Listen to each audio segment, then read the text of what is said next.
Salut tout le monde, c'est Etienne, agri-youtubeur, et on se retrouve pour une vidéo où on va parler de la mélangeuse. Ouais. Je suis avec Simon de chez Néolay, vous le connaissez bien maintenant. Donc dans cette vidéo, on va aborder plusieurs sujets, on va aborder la mélangeuse. Bah déjà à quoi ça sert. Voilà, c'est pas mal. Et les bonnes conditions pour que ça se passe bien. Voilà, comment bien utiliser la mélangeuse. Si vous êtes prêts, on commence maintenant, c'est parti.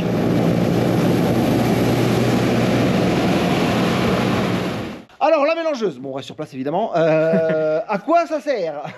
Bah alors, comme son nom l'indique, c'est une mélangeuse. Ça sert à mélanger. Bah ouais, logique. Premier truc, c'est que ça sert en fait à faire ce qu'on appelle une ration complète, semi-complète. C'est en fait tout mixé au même endroit. La destinée, c'est pour les vaches. Et c'est qu'en fait, à tout point de lauge, et pour toutes les vaches, à toute heure de la journée, elles ont tout le temps la même ration à disposition. La ration identique à disposition H24. Bah en fait, ce qu'il faut savoir exactement, c'est que les ruminants, ils ont la capacité de trier. Et il faut ajouter à cela... les ruminants ont des relations de compétition dans un troupeau. Et en fait, ça amène à un phénomène de tri, c'est-à-dire que forcément des vaches sont un petit peu comme des humains, sont un peu gourmandes. Préfèrent certains ingrédients et d'autres moins. Gourmandes ou feignantes? Les deux. Après, des fourrages qu'elles préfèrent ou des ingrédients qu'elles préfèrent et d'autres qu'elles préfèrent mais plutôt après. D'accord. Or, quand on formule des rations, on fait attention que ça soit bien équilibré. Et on veut qu'elles mangent de tout. C'est un petit peu comme pour les humains. Si elle sélectionne vraiment qu'un ingrédient plutôt qu'un autre, ça peut l'amener même en inconfort digestif, voire même à quelques troubles derrière. Donc on veut qu'elle mange de tout, tout le temps, et tout le temps, toute la journée, la même chose. D'où l'intérêt du mélange, pour charger plusieurs aliments. Exactement. Et c'est ce qu'on va voir maintenant. Donc on est dans la cabine. Dans la cabine, il y a le volant, il y a moi et Simon, mais il y a surtout, on va se rappeler l'ordinateur de bord un petit peu, qui va nous permettre de rentrer les aliments qu'on va distribuer pour chaque ration en fonction des animaux, et les quantités surtout. Exactement, ouais. Alors du coup, chose importante, c'est que dans un élevage, en fait, il y a 3 rations. C'est un concept, mais il y a donc la ration qu'on voit ensemble, on décide. Il y a la ration que tu vas mélanger et qui n'est pas forcément exactement celle qu'on va prévoir. Et il y a la troisième ration, on l'a déjà évoqué au tout début, c'est celle qui va ingérer la vache. D'accord, ok. Il faut faire attention, c'est qu'en fait l'optimum idéal, c'est que ces 3 rations se ressemblent le maximum possible. Oui, qu'elles se rapprochent le plus possible. Voilà. Après, le système il est assez simple, c'est-à-dire qu'en général, on donne les rations individuelles. Toi, tu les rentres dans la bécane, tu dis combien il y a de vaches, et puis il va se débrouiller avec. C'est comme ça que ça marche. L'ordinateur de bord, le rationneur, enfin le rationneur, je sais pas comment on va appeler ça, je le mets en route, on fait programme start, ça sort, on a les taris, on a les plusieurs rations. Donc les rations taris, on peut mettre 15 rations, je vous passe tout ça. On va aller aux vaches, voilà la ration des vaches, on fait start, donc on lance et on va aller chercher la luzerne, voilà, la luzerne est là, 105 kg de luzerne, je charge ça tout de suite.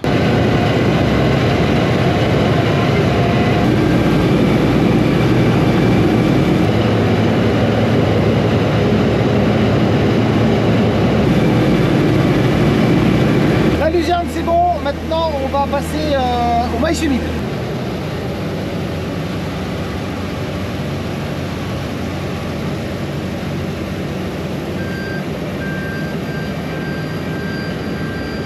Maintenant on va passer au colza.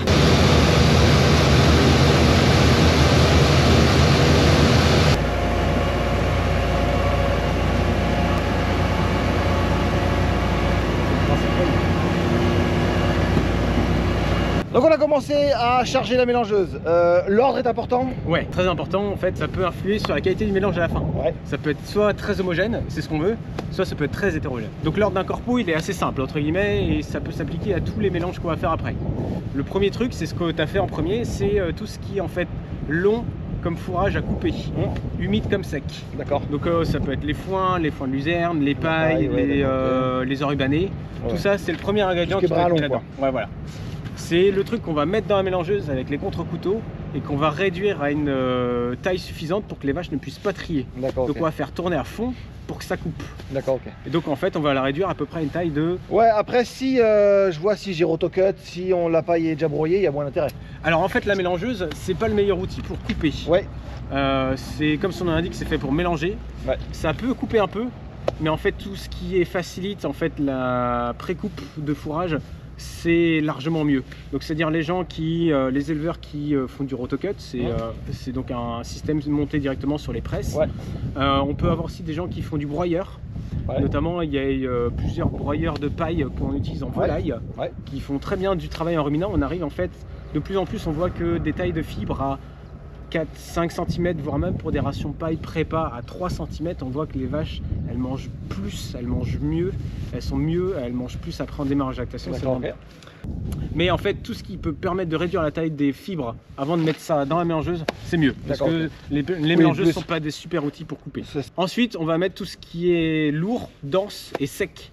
Donc tous les concentrés, donc c'est-à-dire la protéine, les correcteurs azotés ou les cortaux de colza dans ton cas, le maïs humide, des maïs, des blés, machin, enfin bref, tous les concentrés secs.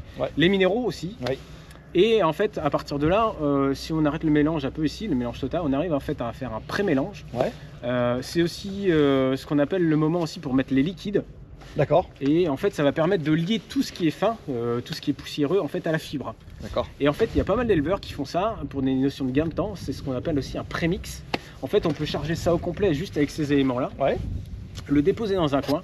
Et ce qui fait que tous les matins, en fait, à charger, on a le prémix et les ensilages. Ça fait 3-4 ingrédients grand maximum. Et en fait, au quotidien, tu gagnes du temps. D'accord, ok. Tu diminues aussi grandement le risque d'erreur parce que tous les petits ingrédients à mesurer tous les matins, sont déjà dedans, on peut vite se tromper pour les gens qui ne sont pas forcément trop attentionnés. Matinal comme moi. Bien réveillé. Pour les gens qui sont pas très bien réveillés, ou pour la main d'œuvre qui ne sait pas trop toujours, et je les blâme pas. Donc en fait, faire un prémix, des fois, on le fait une fois tous les jours, une fois tous les 15 jours, ça fait un gros tas et après on reprend ça à la mélangeuse, ça va hyper vite. Tu sais le volume. C'est impossible, un truc de fait. C'est comme ça aussi qu'on fait des mâches pour les veaux aussi. Ça peut très bien marcher. Et après, une fois qu'on a fait cette première partie d'ingrédients secs ou semi-secs, et en fait on va mettre les liquides, ça va coller dessus, ça va coller à fine. Et après on peut charger en fait le reste des ingrédients. Donc dans l'ordre, en fonction de ce qu'on a, ça va être les coproduits humides pour ceux qui en ont. Donc les drèches, les choses comme ça. Éventuellement les pulpes de betterave.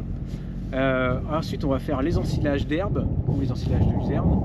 Et on va finir par le plus sensible entre guillemets, l'ensilage de maïs. Donc là je la fais tourner à bloc. Pour que ça soit histoire de bien mélanger ce qu'on a chargé. Voilà. Et puis après on va aller charger les fourrages maïs et herbes. Voilà. On fait tourner à bloc. L'avantage du coup c'est que c'est hyper mélangé maintenant. Ce qui fait que quand on va le mélanger à d'autres trucs d'ensilage de maïs, herbes, en quantité à peu près équivalente, en fait on va à des mélanges qui vont se bien faire. D'accord. Allez, je mets ça en route.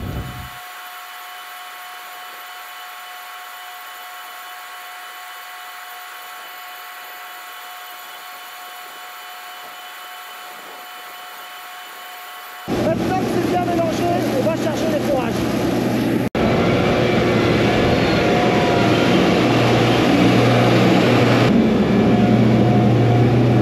Allez, maintenant on passe au régrat-trèfle.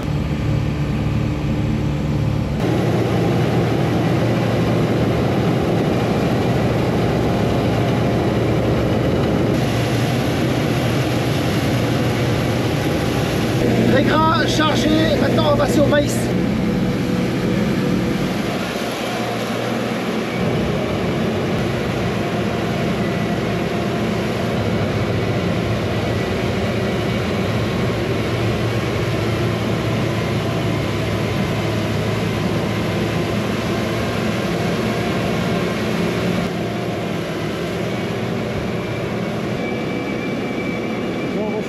C'est que là, cette fois, ça bouge pas quoi. Ça va aller très fort. Pour que vous entendiez, ça mélange, vous voyez derrière.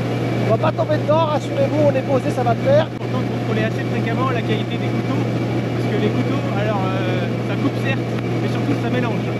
Et donc en fait, il y a deux types de mélangeuses. Il y a les vis verticales comme la tienne là. En fait, le plus il se fait comme ça remonte et ça reprend sur les côtés. Et en bas, en fait, c'est raclé et après ça remonte. Et comme ça, en fait, c'est se faisait. En plus, ça tourne, donc on a un double mouvement. Il y a un autre type de mélangeuse qui est une mélangeuse horizontale et qui tourne comme ça en fait, ça brasse un peu comme ça. C'est tout aussi efficace, ce qu'on veut surtout c'est que ça mélange.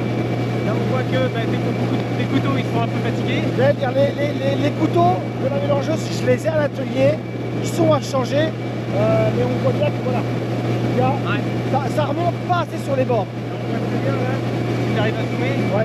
Et là on voit que ça mériterait d'être, ça bouge pas quoi. Donc c'est un point d'amélioration, c'est-à-dire que cette partie-là n'est pas en train de se mélanger. 2 tonnes 635 dans la mélangeuse, je vais déciler et je vais déciler en faisant au moins 2, 3, 4 allers-retours pour être sûr que ce soit bien répartis sur toute la longueur de l'auge.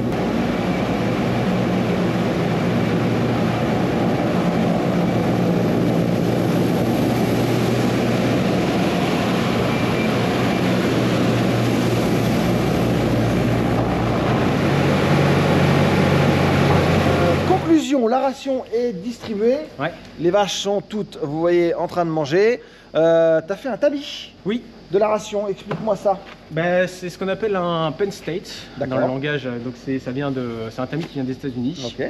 C'est connu, hein, ça existe depuis de nombreuses années en fait dans le métier. Ouais. Ça sert en fait à séparer les différentes phases de la ration pour voir un peu est-ce que c'est bien distribué, etc. vis-à-vis d'un objectif. D'accord. Donc en gros, il y a différents tamis, hein, différentes épaisseurs, largeur de trou. Ouais. En fait, il y a la partie, tout ce qui sert de tapis fibreux, quoi, ce que vous retrouvez ici les fibres, les premières phases de fine, et puis là vraiment tout ce qui se vidange assez rapidement du rumen. Et en général, on fait ça sur plusieurs longueurs en fait de la ration pour voir si ce qu'on a fait avant était le bon boulot.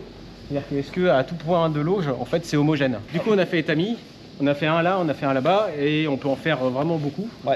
Et ben, ils sont avec des valeurs qui sont identiques, donc c'est-à-dire que c'est régulier sur toute la longueur de l'auge. Okay. Autre chose, bah, du coup on regarde par rapport aux objectifs. Alors c'est pas très bien écrit, mais vous pardonnerez, mais en fait on regarde par rapport aux objectifs. Et ce que on voit, c'est que grosso modo tu as pas mal de fibres longues, mais ça reste dans les objectifs. Ouais. Par contre, le gros moyen d'augmenter encore l'aspect qualité du mélange, c'est d'affiner. Et on voit que la dernière partie la plus rapide à digérer, la plus fine, bah, elle pourrait être augmentée, donc c'est un moyen. En tout cas, ça ouvre des possibilités. Alors, on va tout montrer. Hein. Je suis à 5% de fin et il faudrait être entre 30 et 40. Tu peux être entre 30 et 40. Tu peux, ouais. L'idéal, quoi. Ouais, exactement. L'idéal, mais je suis qu'à 5. Ouais, exactement. Ouais. Donc il y a encore quand même pas mal de boulot. Ça veut dire quoi? Faire tourner plus longtemps Sauf que ça, là, tu as une marche qui est trop importante. Donc en fait, le point d'amélioration, c'est à la prochaine récolte. Ouais. Notamment, qu'est-ce qu'on retrouve, où est-ce qu'il y a tout ça? On va retrouver dans le premier, là, vraiment, tout ce qui est vraiment tapis fibreux. Il y en a un chouïa trop. D'accord. Et c'est vrai que c'est long, donc elles peuvent le trier.